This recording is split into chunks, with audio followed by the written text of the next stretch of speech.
μεγαλύτερη πρόκληση είναι ότι πολλές από τις αίθουσες στις οποίες κάνω μάθημα δεν έχουν γίνει απαραίτητες μετατροπές για να είναι προσβάσιμες.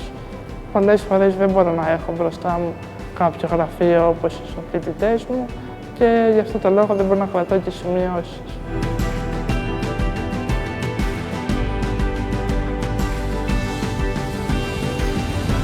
Δεν υπάρχουν σε όλα τα κτίρια προσβάσιμες τουαλέτες, οπότε άμα θέλω να πάω ενδιάμεσα από ένα μάθημα, είναι πάρα πολύ χρονοβόρο.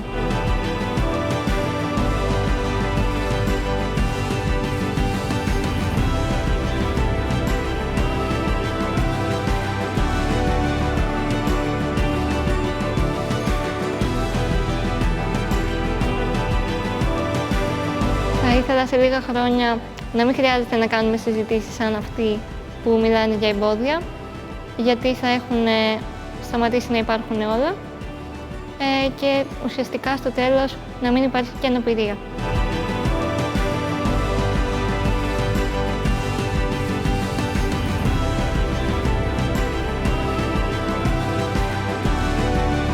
Νιώθω πάρα πολύ ευγνωμοσύνη, γιατί θα γίνει η καθημερινότητα πολύ πιο εύκολη.